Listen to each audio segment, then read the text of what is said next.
Okay, for the first time in a long time, I'm going to do a quick tag video, and this is for the new Releasathon. A bunch of my co-hosts are going to be doing this tag throughout the month. There's a playlist of all of the TBRs, recommendations, tags, that is in the description with all the other information about new Releasathon. If you do end up doing this tag or TBRs or anything and you don't see it in the playlist, let one of us know, and also just make sure you have the hashtag that I have on the screen right here, because that is how we're kind of searching for them to add them to the playlist. And I try to think of unique answers because I feel like sometimes I'm a broken record and I talk about the same things over and over again in different videos before this. And some of these questions have been in like other tags or in other spaces, especially in the middle of the year videos. But I think I still have some good answers for this. I think it's an interesting thing for thinking about your relationship with new releases, because not everyone reads new releases. Some people like to read the classics. Some people want to read the really big popular things that they haven't gotten to yet. And I've always said in all of my stats videos, I'm a modern reader. That's what I've always been reading. I have been reading modern books since 2005, approximately. Maybe even a little earlier. One could argue that when I was reading Harry Potter, I was reading those as they came out.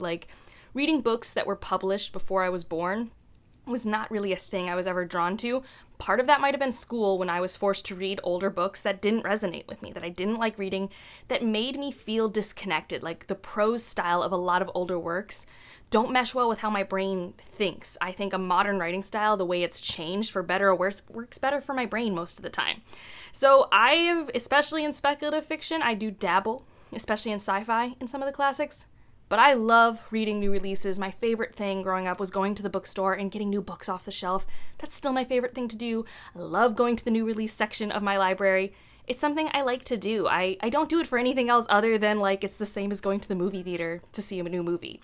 I know some people have other reasons that they do it, they want to be in the know for awards show, and that did happen a little bit for me a while back. I think when I really started getting into figuring out what are the new releases that aren't by my favorite authors was when I learned about the Goodreads Choice Awards.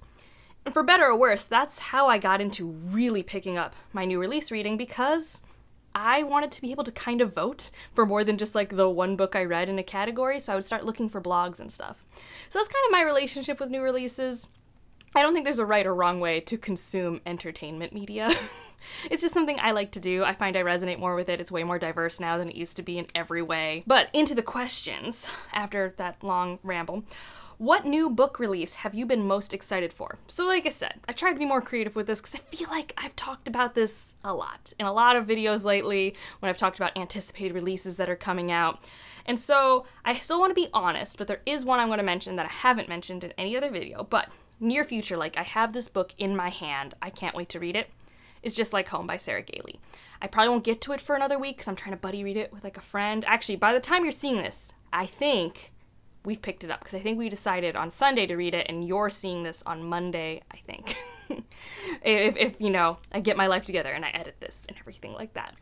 And so that one's the one that's near future, I own in my hands, cannot wait to open up, and I really, really hope I have a wonderful, engaging, immersive time. It's what I'm hoping, especially because earlier this month I read a spooky book, a weird, unsettling spooky book, and I'm like, oh, I really like this. So I think I'm also just in that moment, and that's another haunted house book, and I'm like, yes, let's see. Maybe it'll be The Echo Wife, and maybe I've set my expectations too high. Who knows? The other really easy answers are my two favorite authors are both releasing books in November. So we've got the second book in the Great Cities duology, and then we have the last book in the Mistborn Era 2 series. And they're both series enders. They're both by my favorite author. I've been waiting longer for the Lost Metal than I have been for the Great Cities duology, but I also currently have no more Jemison to read. That's it. Technically, I still have Sanderson I could read if Lost Metal didn't come out. I haven't read Cytonic, there's a lot of other stuff, but I have no more Jemison. I'm out, tapped out. I just read Far Sector. So there's those. But the new one, the one I haven't talked about, and this is an author I talked about a lot in 2020 when I started my channel, but I don't think I've talked about recently, but this is the author of Exit West, and he has a new book coming out on Friday, I think, or maybe it's already out, but they're doing a Friday party at my bookstore. So by the time you're seeing this book's out, and that is The Last White Man. And I really loved Exit West. I actually don't know a lot about this book. I don't know if it's at all speculative. I would say that Exit West was more of a literary story with a speculative element to help tell the story. I wouldn't say it was a traditional sci-fi, but I still liked the sci-fi element that it used. And I don't know if this will have that, but I really liked his writing style and how he approached modern things that we think about and talk about. Exit West was definitely more about refugee crises and what would happen if we could not have borders was the essential question of that book. And I don't know what this is about, but it's one of those things where he's one of those literary authors that I always like am curious about what he puts out. So this is one I'm also like, didn't know it was coming out, and now instantly want to get myself a copy. And I need to find myself a copy of Exit West because I lost my copy. Or I gave it to a friend. And like, honestly, when I give books to friends, I never expect them to come back into my life. It's just kind of one of those things. And that one, truly, don't know where it is. Question 2 is, what book release were you not that excited for at first, but changed your mind about? And I think this one is The Stardust Thief. I think initially, I don't know why, I think maybe I just wasn't in the mood for desert fantasy, and like, I hadn't heard anything that like really gripped me. But then I heard some buzzwords that I was like, maybe this will be perfect for me, especially for the summer, how it has a platonic relationship in it, how it has like storyteller vibes. So I've come around to it to the point where I purchased a copy, which is pretty high praise for how far I've come along on it. I think originally I was just going to get a copy from the library, but I saw it at the bookstore, I read the first couple pages, I liked how it felt in my hand, which is definitely a part of the experience of buying a book, is like the tactileness of the book. So who knows if I'm actually correct in coming around in my opinion on that one, but I think that's the one that fixed this prompt. And number 3 is, how many new releases have you read so far this year? And I checked, and I think as of finishing July, I'm at 15 new releases, which is on track for what I typically have been doing the past couple years since I've been tracking my stats, which is like 30-ish books a year. 30 to 40 books a year is about how many new releases I typically read. So that's on track. It's just what happens. And then usually by the end of the following year, I have read like 70 to 80 books that were published in one year at a time. Like, it's really fun. I really like how many modern books I'm able to get my hands on, especially now that like reading is one of my primary hobbies. Back when I only read 35 books a year, I couldn't read this many new releases, obviously, just because I was only reading 35 books, and some of those would be for like book club, and we always wait for things to be out on paperback for my local book club, so by definition those usually aren't new releases, because in the US a lot of new releases are almost always released in hardback first, depending on the publisher. Now, number 4, how do you usually find out about new releases? And there is no one answer for this.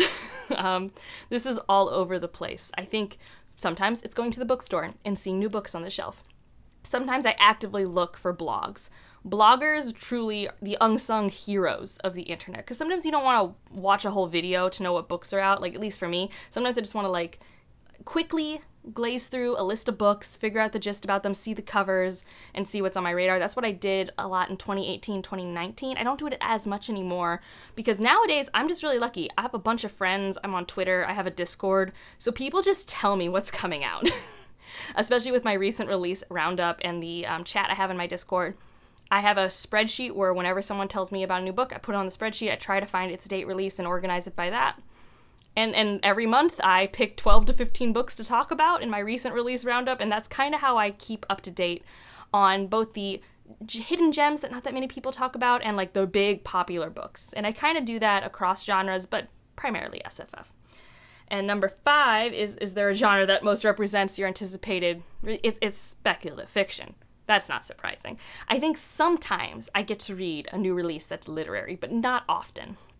Truly, like I mentioned at the top of this, the author of Exit West, The Last White Man, that book, if I read that, I probably won't read that this year, but I'm excited about it.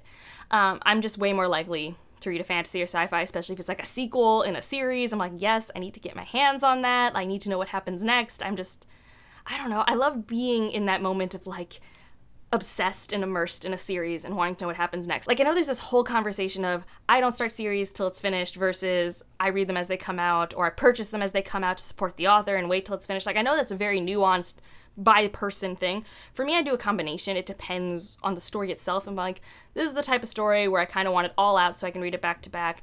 But I also love reading the first book and being excited and anticipating the second one and rereading the first one in anticipation of the second one. Like, I'm a big rereader. I'm a big consumer of media. And my memory's actually not that horrible. I mean, I say that, and I really wish I had reread the first 2 books before Lachlan's recently. But that's just, like, a thing, is I just love anticipating things. It's like when you're watching, like, a TV series. Like, for example, Stranger Things. I need season 5. I have to wait 2 years for season 5 after season 4 happened. But I still love being in that moment. It's just that feeling. So I don't know. I think this question got away from me. So the last one, are there buzzwords that will get you instantly hyped for a new release? This took some thinking because I truly am someone who either picks up books because they're by my favorite authors, or because, like, I don't know, there's like I don't really know how to describe it. So I tried to make a list of things. So this one is like this whole all-encompassing, like maybe there's a mention of unique world building or world building inspiration. So that could mean it's not medieval Europe, right? Like, for example, there is a book I really want to read that's coming out in 2023, and it's purely because it is Venezuelan inspired. It is set in Venezuela or a Venezuelan inspired world, and I'm like, that's all I need to know. I want to read it. And I'm like that for a lot of things. I've been reading modern fantasy since 2005.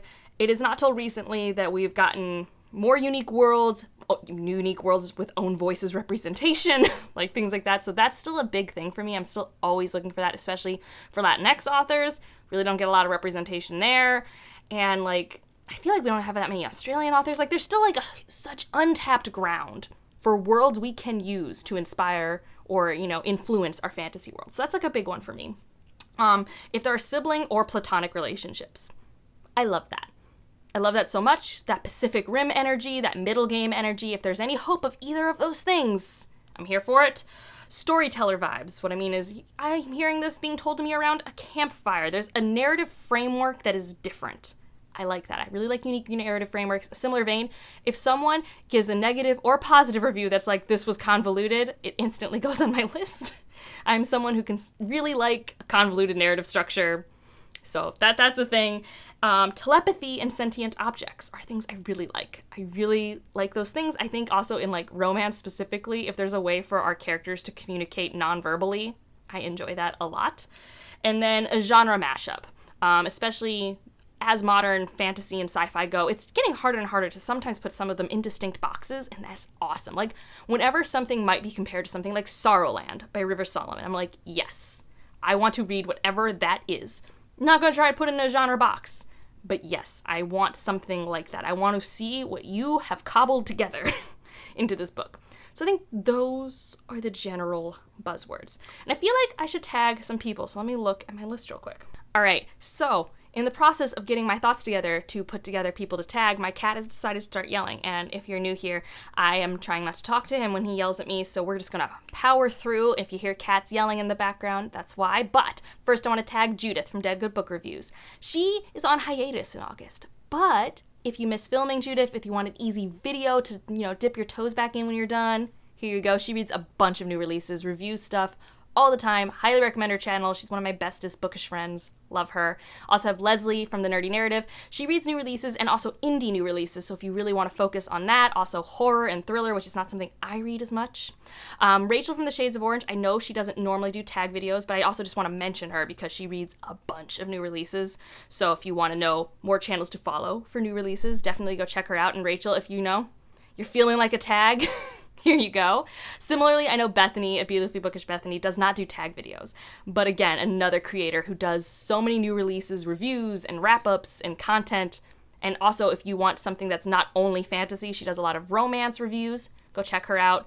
Mara from Books Like Woe is definitely who I want to point you to if you also want mystery thrown in there. She's an omnivore reader, so you're going to get a bunch of reviews from all over the place. She's always up to date on her arcs, at least this year.